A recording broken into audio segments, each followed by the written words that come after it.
Hi, Lamar. Okay, so today during ELA, I'm going to be reading aloud this story for you, The Blackout.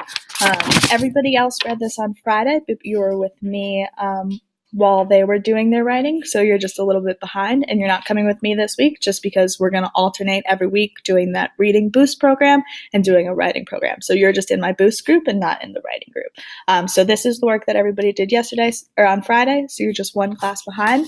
So while you're back here on the computer, you're going to catch up, so that when you go up front with Miss Salitas, you know what's going on and you have writing to work on.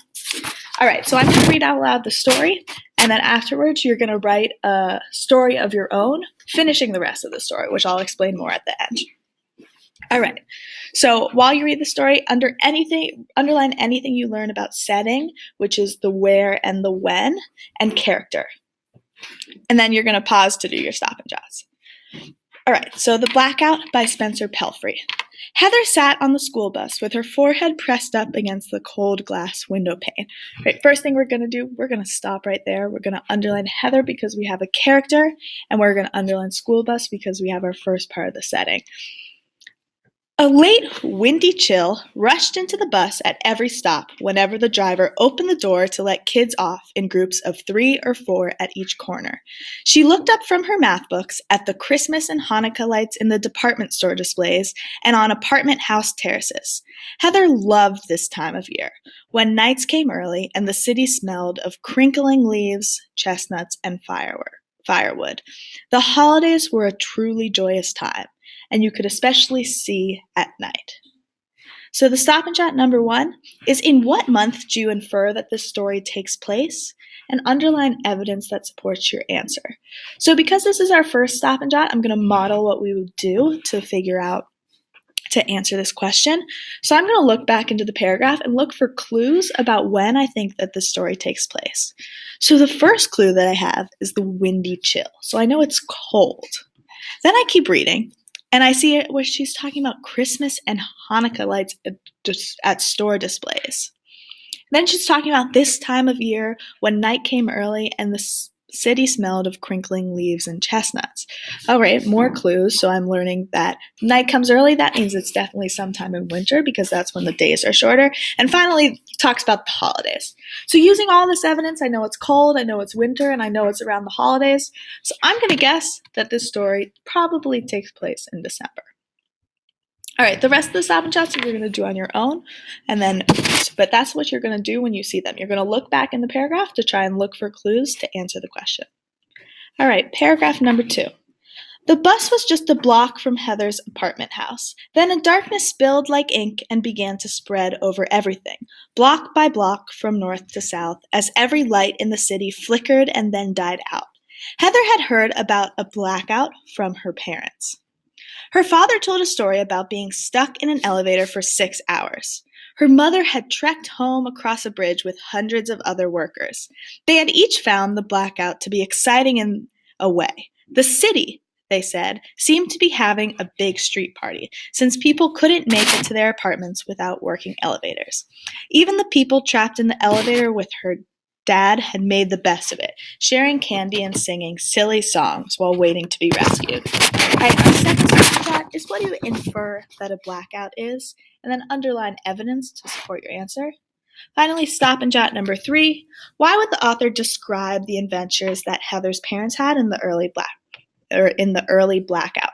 What is Pelfrey's purpose? All right, so pause this video right there. Go ahead, fill out those stop and jots. I will be looking at your paper at the end of class for those stop and jots, and I will give you a +5 if you have all the stop and jots figured out, as well as evidence underlined. All right. So by now, I hope you've paused the video, done the stop and jots, and I'll continue reading. The bus driver pulled over, took a flashlight out of his backpack, and scanned the faces of his passengers, just 6 still on the bus. Okay, here's what we're going to do, he said. Then he let each child borrow his cell phone to call home. He wrote down their addresses. Only one child couldn't reach anyone, a 2nd grader who lived in Heather's building. The boy began to cry. He was afraid of the dark. Then Heather said, "You can come to my home, and we'll be there at the building when your parents get home. I promise." Heather usually played this role. She loved being a helper. Heather was always a student who helped her teachers pass out papers or would put the needs of others before herself. All right, so stop and jot number 4. In one sentence, summarize what happens in paragraph 4.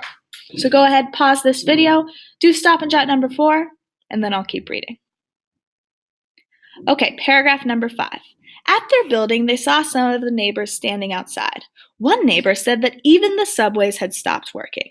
Another neighbor had a lantern, and they all gathered around the light. It reminded Heather of campouts. She held the boy's hand and smiled while thinking, now I will have my own blackout story to tell. Just as Heather was getting excited about experiencing a blackout, she decided that it would be a good idea to walk the second grader upstairs to his own apartment. Perhaps his parents were sitting inside. It was worth checking instead of just waiting outside to see if they were on their way home from work.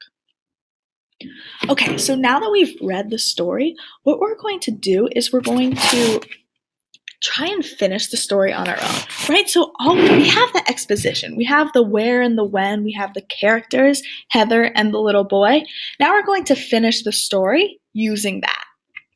So what you're going to do is you're going to take the characters, Heather and the little boy, and you're going to write a story that continues from there. So remember all the parts of the story, and I'm going to draw a quick little diagram up on the board. You need to have all of the elements of a story, of a plot. So you need to make sure that you have the exposition, which is already given to us, as well as part of the rising action, right? She's going into his apartment, a blackout is happening. So we have the exposition. We know it's Heather. We have the rising action. Then we need to have a climax. A climax is where something is going to happen, right? So something that builds tension. So what's going to happen to the boy when he gets in her apartment, when she gets in his apartment? What's going to happen to Heather when she gets to the boy's apartment? So once you have our climax, the problem, the most exciting part, you're going to need to have the falling action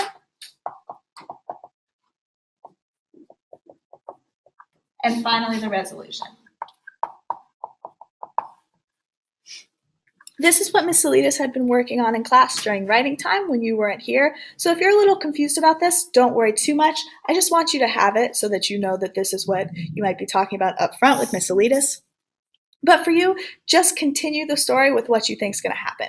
Think of your own creative story of the problem, what happened, how does the problem get solved, and then what happens at the end. Does it all end up okay? Does something end up happening? All right, so just write your own creative story, finishing up this story with what happens in the apartment. And I think I'm okay with you listening to Pandora as well, as long as you make sure you're writing the entire time. All right, so go ahead and grab some headphones and just sit in the back. Make sure you're writing and really focus. I'll be checking in with Miss Salidas to make sure you've done everything you're supposed to. All right, good luck, Lamarck.